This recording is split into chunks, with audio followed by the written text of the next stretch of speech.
ಜರ್ನಿಯಲ್ಲಿರೋರೆಲ್ಲರೂ ನಮ್ಮ ಮಾತೆಂಬುದು ಜ್ಯೋತಿರ್ಲಿಂಗಕ್ಕೆ ಬಂದು ಹೋಗಿರೋರೆ and ಬರೋಕೋಸ್ಕರ already ಕಾತ್ಕೊಂಡ್ ಕುಂತಿರೋರು ಕೂಡ ತುಂಬಾ ಜನ ಇಲ್ಲಿದ್ದಾರೆ, ಇದ್ರೊಳಗಿದ್ದಾರೆ.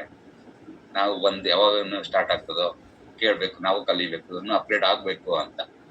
ಎಸ್, ಅಪ್ಗ್ರೇಡ್ ಆಗ್ಬೇಕು. ನಾವು ಈ ಹಂತದಿಂದ ಇನ್ನೊಂದು ಹಂತಕ್ಕೆ ಹೋಗ್ಬೇಕು ಅಂತಂದ್ರೆ ಸ್ಕೇಲ್ ಅಪ್ ಅಂತ ಕರಿತೀವಿ. ಈ ಸ್ಕೇಲ್ ಅಪ್ ಆಗ್ಬೇಕು ಅಂತಂದ್ರೆ ನಮಗೆ ನಾವೇ ಒಂದು ಇನ್ವೆಸ್ಟ್ ಮಾಡ್ಬೇಕು. It's a small investment, it's not a big investment. ನೀವೆಲ್ಲ ನಂಬಲಿಕ್ಕೆ ಸಾಧ್ಯ ಇಲ್ಲ. ನಾವೆಲ್ಲ ಈ ಜಿದ್ದಿಗೆ ಬಿದ್ದು, ಈ ಹುಚ್ಚಿಗೆ ಬಿದ್ದು ಕಲಿಯಬೇಕು, ಈ ಭಯದಿಂದ ಆಚೆ ಬರ್ಬೇಕು.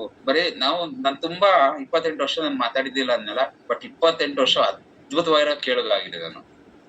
ಅದ್ಭುತವಾದಂತ ಕೇಳುಗ. ಎಲ್ಲೇ ಕಾರ್ಯಕ್ರಮ ನಡೆಯಲಿ, ಯಾರೇ ಮಾತಾಡ್ತಾರಂದು ಎಷ್ಟ್ ಚಂದ ಮಗು ಕುಂತಂಗ್ ಚಂದ ಕೂತ್ಕೊಂಡು ಕೇಳ್ತಾ ಇದ್ದೆ, ಪಾಯಿಂಟ್ ಮಾಡ್ಕೊಳ್ತಿದ್ದೆ, ನೋಟ್ ಮಾಡ್ಕೊಳ್ತಿದ್ದೆ. ಈ ಅಭ್ಯಾಸ ಅಂತ ತುಂಬಾ ಚೆನ್ನಾಗಿತ್ತು.